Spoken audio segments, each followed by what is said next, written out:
அனைவருக்கும் வணக்கம்.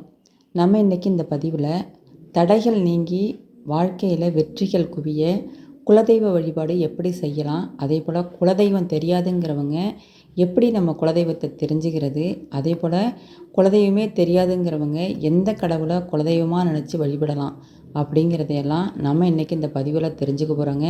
இந்த பதிவு முழுக்கவே குலதெய்வத்தோட மகிமையை தான் சொல்ல போகுது. தொடர்ந்து வீடியோவை ஸ்கிப் பண்ணாமல் பாருங்கள். கண்டிப்பாக உங்கள் குலதெய்வம் எது அப்படிங்கிறத மறக்காமல் கமெண்ட்டில் சொல்லுங்கள். உங்கள் குலதெய்வம் உங்களுக்கு அருள் புரியட்டும். 1000 தெய்வங்கள் இருந்தாலும் குலதெய்வத்திற்கு ஈடு இணை கிடையாதுங்க. நம்ம முன்னோர்களை காப்பாற்றிய தெய்வம் நம்மையும் காப்பாற்றுங்கிற நம்பிக்கை நம்ம எல்லார் மனசுலையும் இருக்குது. குலதெய்வத்திற்கு தான் முதல் முடிக்காணிக்கையும் செலுத்துவோம். முதல் காது குத்து செய்கிறதும் நம்ம குலதெய்வம் கோயிலில் தான் செய்வோம். குலதெய்வம் கோயிலில் விளக்கேற்றுறதுங்கிறது நம்முடைய பிரச்சனைகளை தீர்க்கவும் அதே போல் கஷ்டங்களை போக்கவும் உதவும் அப்படிங்கிறது நம்ம எல்லார் மனசில் இருக்கக்கூடிய ஒரு நம்பிக்கை தான். கண்டிப்பாக அந்த நம்பிக்கைக்கு ஏற்றவாறு குலதெய்வம் எப்போவுமே நம்ம கூடவே தான் இருந்து நமக்கு காவலாக இருந்து காத்தருளும். நடக்காத காரியங்களையெல்லாம் நடத்தி தரக்கூடிய வல்லமை பெற்றது தான் அந்த குலதெய்வங்க. வாழ்க்கையில் தொடர்ந்து கஷ்டங்களையும் தடைகளையும் நம்ம தொடர்ந்து சந்திச்சுக்கிட்டே இருக்கிறீங்க அப்படின்னா கண்டிப்பாக உங்கள் குலதெய்வ வழிபாடை நிச்சயமாக செய்யணும். அப்படியே நீங்கள் குலதெய்வ வழிபாடு செய்கிறதுக்கு உங்களுக்கு குலதெய்வம் எது அப்படின்னு தெரியலைன்னா நிச்சயமாக ஒரு 48 நாள் நீங்கள் வீட்டில் ஒரு மண் அகலில் நீங்கள் தீபம் ஏற்றி வச்சு ஒரு கலசம், செம்பு கலசமாக இருந்தாலும் பரவாயில்ல, ஒரு செம்பு கலசத்தில் தண்ணியை ஃபுல்லாக நிரப்பிட்டு அதில் பன்னீர், அதே போல் பச்சை கற்பூரம், ஏலக்காய், கிராம்பு, ஜவ்வாது, சந்தனம், மஞ்சள், குங்குமம், இப்படி வாசனை பொருட்கள் எல்லாமே அதில் போட்டு, வெட்டி வேறு அது எல்லாமே அதில் போட்டு நம்ம ஃபுல்லாக தண்ணியை நிரப்பிட்டு ஒரு தாம்பாளத்தில் கீழே பச்சரிசியை அச்சதையாக நம்ம ரெடி பண்ணி அதை நிரப்பி அதில் பச்சரிசை போட்டு அதில் ஒரு ரூபா நாணயத்தையும் வச்சு அது மேலே அந்த கலசத்தை வச்சு நீங்கள் ஒரு மண் அகலில் தீபம் ஏற்றி வச்சு, என் குல தெய்வமே எனக்கு நீ யாருங்கிறத எனக்கு காட்டு. ஏன்னா என் முன்னோர்கள் ஒரு வேலை காரணமாக அப்போயே பார்த்திங்கன்னா 2 தலைமுறை 3 தலைமுறைக்கு முன்னாடியே வெளியில் வேலைக்கு வந்துடுவாங்க. அந்த சொந்த இடத்த விட்டு பூர்வீகத்தை விட்டு எத்தனையோ பேர் வெளியில் போய் அப்படியே அங்கேயே செட்டில் ஆகிடுவாங்க. அப்படி இருக்கும்போது அவங்களுக்கு குலதெய்வம் விடுபட்டு போயிடும்.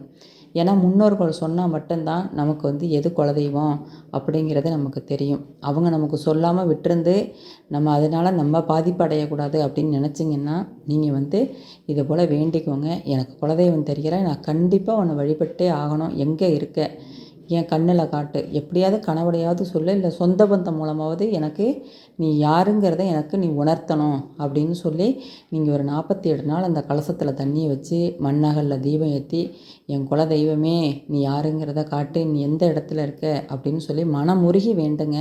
நிச்சயமாக உங்களுக்கு யார் மூலமாக, உங்கள் சொந்த பந்தமோ உங்களுக்கு தெரிஞ்சவங்க இல்லை ஊர்க்காரவங்க மூலமாக உங்கள் குலதெய்வம் யாருங்கிறது உங்களுக்கு தெரிய வரும். அது மூலமாக நீங்கள் குலதெய்வத்தை பிடிச்சிக்கலாங்க. சில சமயத்தில் பார்த்திங்கன்னா பரம்பரையில் உங்கள் பூர்வீகத்தில் தலைமுறையில் உள்ளவங்க பேர் இருக்குல்ல, அதை நீங்கள் ஆராய்ஞ்சு பார்த்தீங்க அப்படின்னாலே அதிலே உங்கள் குலதெய்வம் பேர் எதுங்கிறது உங்களுக்கு தெரிஞ்சிடும். எப்படி அப்படின்னு பார்த்தீங்கன்னா தாத்தா, கொள்ளு தாத்தா, எள்ளு தாத்தா இவங்களோட பேர் கண்டிப்பாக ஒரு குலதெய்வத்தோட பேராக தான் இருக்கும். மூதாதையர்களோட பேரை நீங்கள் ஆராய்ஞ்சு பார்த்தீங்க அப்படின்னாலே அதில் உங்கள் குலதெய்வத்தோட பேர் எதுங்கிறது உங்களுக்கு தெரிய வருங்க. நம்ம மறந்தாலும் நம்ம வம்சத்தை காக்கிற குலதெய்வம் நம்ம என்றைக்குமே நம்மளை ஒருபோதும் அது மறக்காது. நம்ம தான் அது எங்கே இருக்குங்கிறத நம்ம மறந்துருப்போம். ஆனால் நம்ம வம்சத்தை தலைமுறையாக காத்த அந்த வம்சத்தை அந்த குலதெய்வம் என்றைக்கும் நம்மளை ஒருபோதும் மறக்காது. இதுக்கு நீங்கள் வெள்ளிக்கிழமை நல்லா வெள்ளிக்கிழமை குத்து விளக்கு ஏற்றி அதில் பூ வச்சு அதே போல் நெய்வேத்தியமாக சக்கரை பொங்கி தூப ஆராதனை காட்டி மனமுருகி வேண்டுங்க. என் குல தெய்வமே அம்மா எங்கே இருக்க, நீ யார் அப்படிங்கிறத கேளுங்க. இல்லை உங்களுக்கு குலதெய்வம் தெரியுது, நான் மாதம் வழிபாடு செய்ய என்னால் போக முடியலை, ஏன்னா நான் குலதெய்வம்லாம் பார்த்திங்கன்னா நிறைய இடங்களில் கிராமங்களில் தான் இருக்கும். நம்ம எங்கேயாவது சிட்டியில் எங்கேயாவது இருப்போம், வேலை விஷயமாக போயிடுவோம். அப்படி இருக்கும்போது உங்களால் ஒரு மாதம் ஒரு வாட்டி உங்கள் குலதெய்வம் கோயிலுக்கு போக முடியலை அப்படின்னு வருத்தப்படுறீங்க அப்படின்னா வருஷத்தில் ஒரு நாள் உங்கள் குலதெய்வத்தை பாருங்கள். மாதம் ஒரு வாட்டி போக முடியாதவங்க வெள்ளிக்கிழமை இதே போல் குத்து விளக்கு ஏற்றி சக்கரை பொங்கி தூப ஆராதனை காட்டி ஒரு மண் அகல் தீபம் ஏற்றி வச்சு என் குல தெய்வமே அப்படின்னு சொல்லி வீட்டிலையே நீங்கள் வழிபாடு செய்யலாம். ஒவ்வொரு நாளும் நம்ம குலதெய்வத்தை நினச்சாலே அந்த குலதெய்வம் நமக்கு துணையாக இருக்கும்.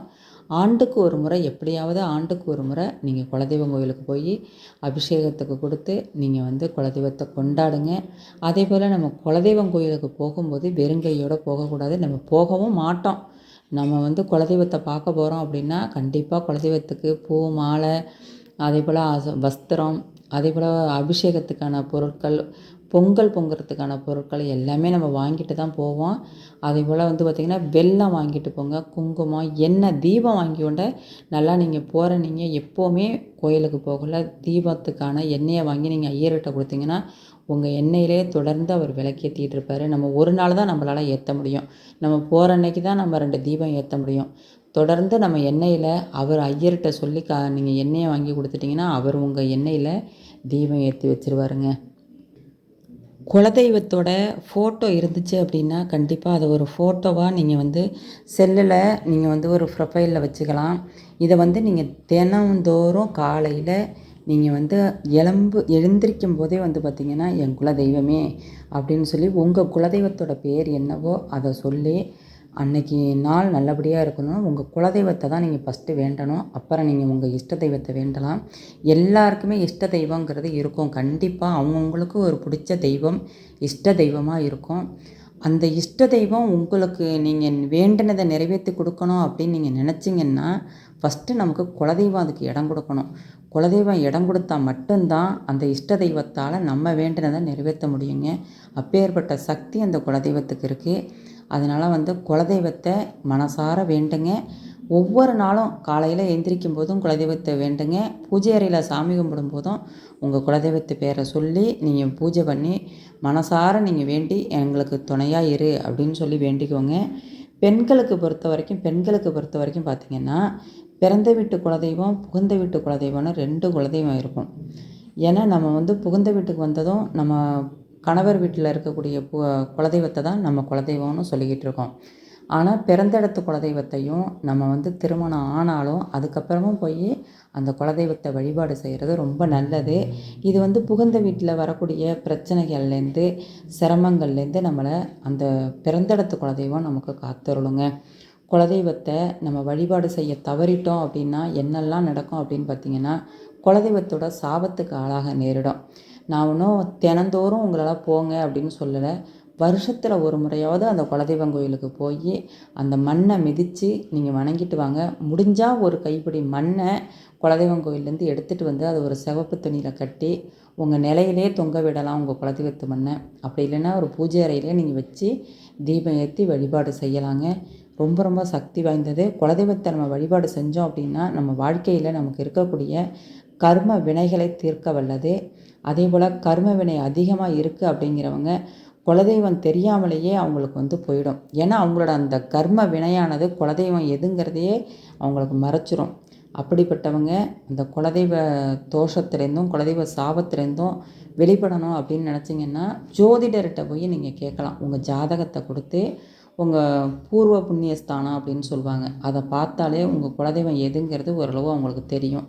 அதை கண்டுபிடிச்சி உங்களுக்கு இந்த திசையில் இந்த இடத்துல உங்களுக்கு குலதெய்வம் இருக்குது அப்படிங்கிறத அவங்க சொல்லுவாங்க. அப்படி அதுலேயுமே உங்களுக்கு கண்டுபிடிக்க முடியல அப்படின்னா எதுவுமே வேண்டாம், உங்கள் குலதெய்வத்து பேரே வேண்டாம். தினந்தோறும் என் குலதெய்வமே நீ எங்கே இருக்கியோ ஆனால் எங்களை காத்தரளு, நீ எங்களுக்கு துணையாக இருக்கணும், நீ எங்கே இருக்கான்னு எனக்கு தெரியலை ஆனால் நான் உன்னை நினச்சிக்கிட்டே தான் இருக்கேன் அப்படின்னு சொல்லி உங்கள் குலதெய்வத்துக்கிட்ட மனமுருகி வேண்டுங்க. அதே போல் குலதெய்வம் தெரியாதுங்கிறவங்க முருகப்பெருமான், தமிழ்க்கடவுள் முருகப்பெருமானையே குலதெய்வமாக நினச்சி வழிபாடு செய்யலாம். அவர் உங்களுக்கு குலதெய்வமாக இருந்து உங்களுக்கு குடும்பத்தை காத்தருள்வாருங்க. அதனால் எந்த விதமான ஒரு பயமும் வேண்டியதில்லை.